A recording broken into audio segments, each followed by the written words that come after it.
I'm not really from the blogging, internet type of generation. I'm kind of old school. And I suppose all that stuff really has some value to it. But as I wrote recently, it really just burdens my heart, you know. You see all these young men blogging and fighting over theological nuances. And in a way, many of them haven't lived long enough to even know or at least experience what they're talking about. And we'll sit there and we'll fill up the internet with this kind of stuff when there's literally billions of people who've not heard the gospel. I mean, it's insane. If you're listening to this and you're a young man, this is probably not your time to write a book and change the world or have a blog that gets hits from all over the planet. This is your time to prepare yourself to become a man of God. Not to be on the internet, but to be alone with God in prayer until He pours out His Spirit on you and makes you a useful servant. And then go out and don't be involved in pouring water on a land that's saturated. Go out with your life and preach the gospel to the nations that don't know Christ.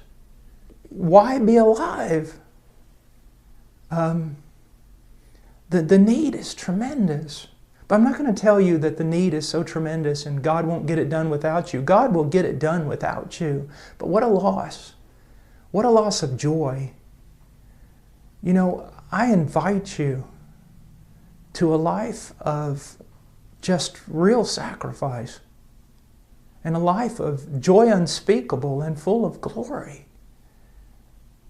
Some of you young men, you need to think about this. You need to think about going out there and preaching the gospel, suffering for Christ and relishing that suffering. Now, I'm 49 years old and my body is broken into a million pieces. Like Robert Murray McShane said, you know, the Lord gave me a message and a horse, and I've killed the horse. And I feel that way, but I can tell you this, I'm glad. I'm glad.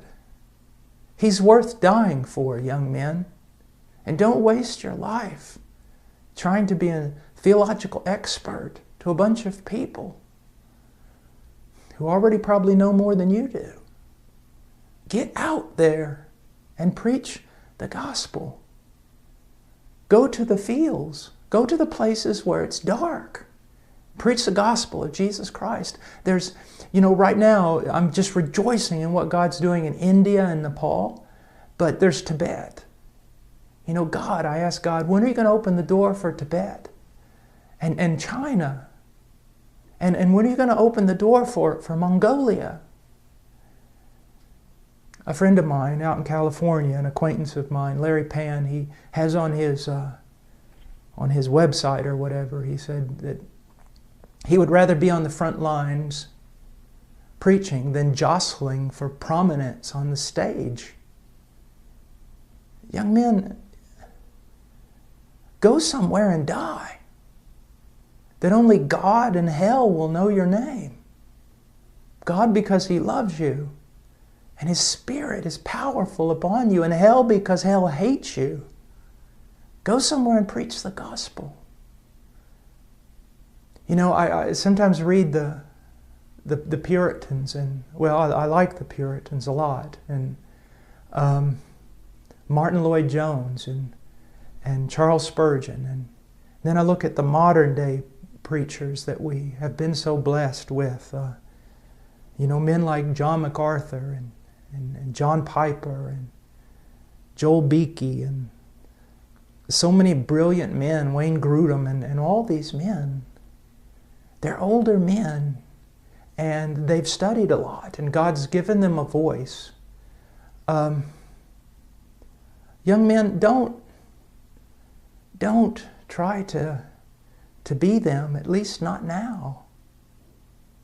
And don't think that America needs you so much. it's better to sometimes to be if I preach in the United States, I'm just another preacher. But to go overseas and preach where no one's preaching, even if you're as pitiful a preacher as I am, you're the preacher. Go somewhere where John MacArthur and John Piper are not, and preach the gospel, and pray, and intercede. All the men that I've ever studied, all of them, it's hard for me to find a common denominator in their lives. Some of them were more Calvinistic, others not. Some of them were well-known and seemed prosperous, and others seemed to die as martyrs and no one knew their name. They're all so different, but I found one thing in common, and that was their life of prayer. Prayer, enduring, persevering prayer. Who cares about what man knows your name? The question is, does God know your name? And secondly, does our arch enemy know your name? Does he hate you with a great hatred? Not because you're some well-known preacher, but because on your knees you fight him. On your knees you wrestle with him. You've grabbed hold. You need to be a man of prayer. And because missions, like India, Nepal, everywhere else, it advances on prayer. There's a few things that I've never heard. I've never heard an old man say that he wished he had spent less time with his wife and children. They always say the opposite. I've never met an old preacher who regretted spending too much time in prayer. But just about everyone I've ever met has regretted not spending enough time in prayer. If you know the Word really well, and boy, you're just perfect, and your thinking and your logic is pristine, but you're not a man of prayer, you're not worth 2 cents in the kingdom of heaven. You're just not worth 2 cents in the kingdom of heaven. You'll be full of a lot of knowledge and proud and no power. No power. And I pray that you would not jostle for prominence on America's stage. That you'd go and die somewhere for Christ, and that your name would be known in heaven. That you'd be a man of prayer. That you'd study deeply, not in order to preach to other brilliant men, but to preach properly to those who have never heard, and to pastors whom God has raised up in foreign lands who've never had the privilege of studying as you have had the privilege to study. Well, this was impromptu. I got back, I guess it was yesterday, from India and Nepal, and tomorrow I head out to the strange land of California to preach. So I'll be needing your prayers. And then when I get back, I'll going to have several weeks just to kind of get back in the groove of things here at Heart Cry, and especially to get back with my family, with my wife and my 3 little children. Please, I covet your prayers. My life, for whatever it is, it depends upon the prayers of the saints. So please pray for me and pray for us, and pray for Nepal and India and all the other countries of the world. That Christ's name will be great among the nations from the rising to the setting of the sun, and that He will receive the full reward for all His suffering.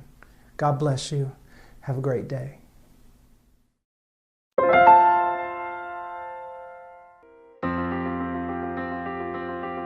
Please visit our website at heartcrymissionary.com. There you will find information about the ministry, our purpose, beliefs and methodologies, and extensive information about the missionaries we are privileged to serve.